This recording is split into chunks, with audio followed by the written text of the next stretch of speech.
গিয়েছিলাম গরুর হাটে। আসলে আমার ছেলে অনেক দিন ধরেই শুরু করেছে যে গরুর হাট দেখতে যাবে, তাই ছেলেকে নিয়ে আজকে চলে গেলাম। তো কোথায় গেলাম, কীভাবে গেলাম আজকে দেখাবো। হ্যালো ফ্রেন্ডস, আসসালামু আলাইকুম। কেমন আছেন সবাই? আশা করি সবাই ভালো আছেন। এই যে দেখেন আমার ছেলে হাই দিতেছে, মানে সে গরুর হাটে যাচ্ছে, তাই অনেক খুশি, অনেক বলতে অনেক খুশি। তো আমাদের বাসা থেকে আসলে গরুর হাট বেশি দূরত্ব না, শুধু একটা রোড পার হতে হয়। তো এদিক দিয়ে 5 মিনিট হেঁটে গেলে হচ্ছে গরুর হাটটা দেখা যায়। তো হচ্ছে গরুর হাটের যেই মাইক বাজতেছে, তো আমার ছেলে পাগল হয়ে যাচ্ছে অনেক দিন ধরে, যে আম্মু হাটে নিয়ে যাবো, হাটে নিয়ে যাও। তো ওর আব্বু তো হচ্ছে ডিউটিতে থাকে সারাদিন, আসলে সময় পাচ্ছে না, ডিউটির এত চাপ, যেহেতু ঈদের ছুটি দিবে। তো আজকে আমি নিয়ে গেলাম পাশের বাসায় একটা ছোটো মেয়েকে নিয়ে চলে গেলাম আজকে হাট দেখার জন্য।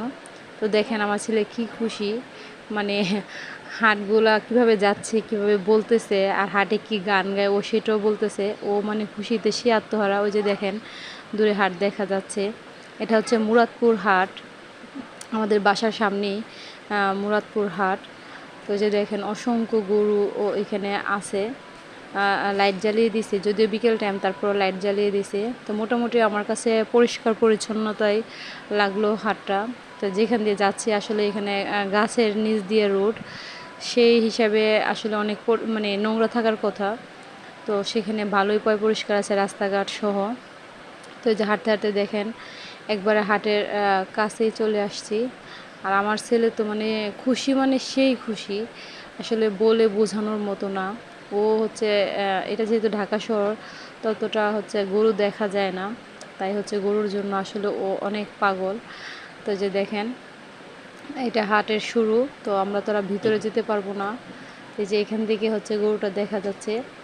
তা আমার ছেলে বলতেছে আসলে ভিতরে যাবে, ভিতরে গিয়ে মানে গরুকে ছুঁয়ে দেখবে। আসলে ওর একটা মানে খুব ভালো তীক্ষ্ণ একটা বুদ্ধি আছে, যে ও হচ্ছে যদি মানে গরু সামনে দিয়ে যায় বা আশেপাশে যদি গরু থাকে, ওর নাকে হচ্ছে গরুর গন্ধ লাগে, বলে আম্মু গরুর ঘ্রাণ লাগতেছে আমার নাকে, এখানে গরু আছে। ওই জিনিসটা বুঝতে পারে, জানি না সেটা কিভাবে পরে। আসলে আমরা খোঁজাখুঁজি দেখি অনেকবার সেটা মানে প্রমাণ করছি যে আসলে সেখানে গরু আছে। মানে বুঝতে পারি না না আসলে আমার ছেলের এটা কিভাবে হয়। ওর বলে নাকে গরুর মানে গন্ধ লাগে, এটাও বুঝতে পারে। তো গরু টুরু দেখে অনেকক্ষণ দাঁড়িয়ে থেকে, তো এখন হচ্ছে বাসার দিকে চলে যাচ্ছি। যে দেখেন ও পিছনের দিকে ফিরে ফিরে তাকাইতেছে। তো হচ্ছে মানে যেতে চাইতেছে না। তো এখন আবারও যে বেকু দেখছে সামনে, এটা হচ্ছে বন্দর স্টিলের বেকু, তাই হচ্ছে যে চলে যাচ্ছে বেকু দেখে। তো যেতে চাইতেছে না, বারবার পিছনের দিকে ফিরে ফিরে গরুর দিকে আসলে তাকাইতেছে, যে হচ্ছে গরু যাবে না, ও থাকবে আরও।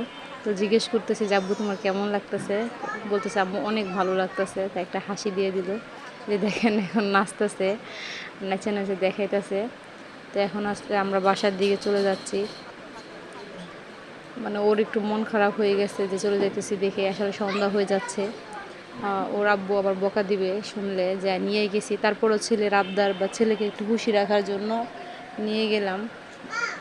তো এসে এসে দেখি অনেক মহিলা মানুষও আসছে বা অনেক বাচ্চারা আসছে গরু দেখার জন্য।